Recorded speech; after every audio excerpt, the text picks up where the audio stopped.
अखंड मंथन के सभी दर्शकों को नमस्कार।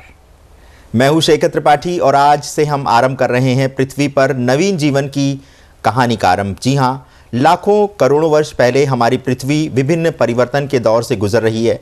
पृथ्वी ही एक ऐसा मात्र ग्रह है जहां नित्य कुछ न कुछ परिवर्तन हो रहा है। तनिक विचार करिए, सूर्य से निकलने वाली किरणें जैसे ही पृथ्वी पर पहुंचती हैं, एक साथ पूरी पृथ्वी का वातावरण परिवर्तित हो जाता है। अणु से लेकर परमाणु तक सब कुछ परिवर्तित हो रहा है और ये परिवर्तन इतनी तीव्रता से हो रहा है कि हमें इसका अनुभव तक नहीं हो पा रहा है, या फिर ये कहें कि हम इस ओर ध्यान ही नहीं दे रहे।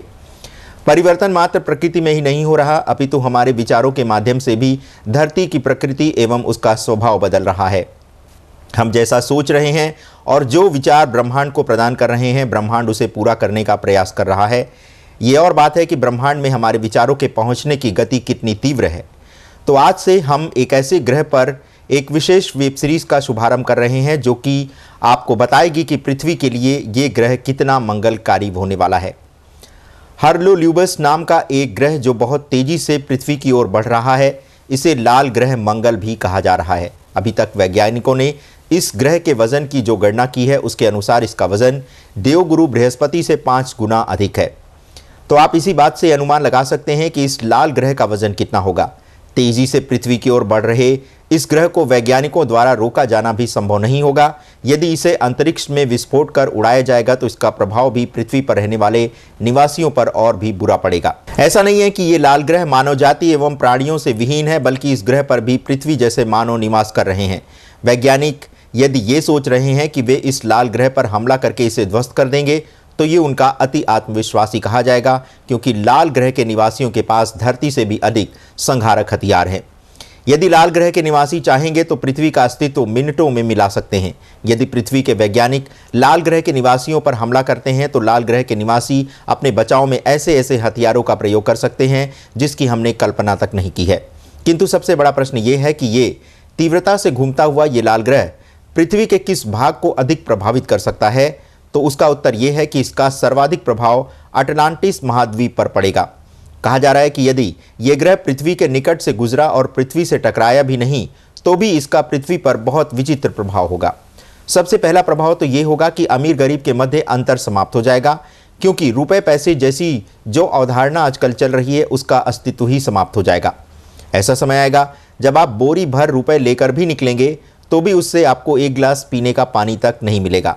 यानी जो हमारी खरीदने बेचने की जो शक्ति है वह समाप्त हो जाएगी।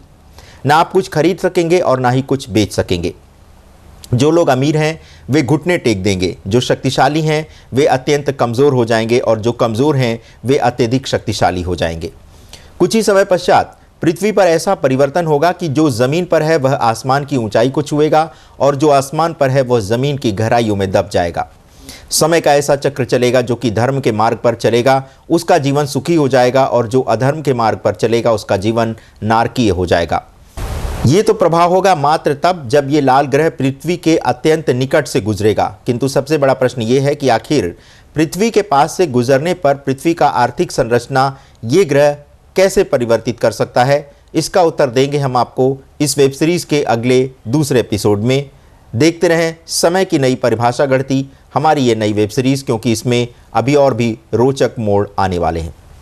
तो दर्शकों, ये था लाल ग्रह यानी मंगल ग्रह पर हमारी ये विशेष प्रस्तुति। और ये कार्यक्रम आपको कैसा लगा, आप अपनी राय हमारे व्हाट्सएप नंबर 7905414965 पर दे सकते हैं।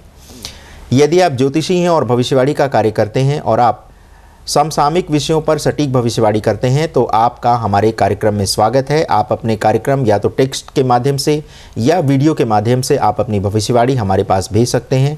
पहले भी हमने देश के बहुत सारे ज्योतिषाचार्यों को अपने चैनल से जोड़ा था, किंतु उनकी अति महत्वाकांक्षा के चलते हमें उन्हें चैनल से दूर करना पड़ा, क्योंकि वो उसका अत्यधिक व्यावसायिक प्रयोग करने लगे और दर्शकों से भारी पैसे मांग करके उनकी इच्छाओं का जो एक प्रवाह था उसको कहीं प्रभावित करने का उन्होंने प्रयास किया। इस कारणवश हमें ऐसे ज्योतिष विचारकों को चैनल से दूर करना पड़ा, क्योंकि वो हमारे दर्शकों के विश्वास को कहीं ठेस पहुंचा रहे थे। हम आशा करते हैं कि जो भी हमारे दर्शक और जो भी हमारे विद्वान इस कार्यक्रम से जुड़ेंगे उन्हें अत्यंत लाभ होगा और वो ज्योतिष के क्षेत्र में अपनी प्रतिभा का परिचय संसार के समक्ष दे सकेंगे। तो ये था हमारा विशेष एपिसोड। मिलते हैं दूसरे एपिसोड में, तब तक के लिए हमें अनुमति दें। नमस्कार।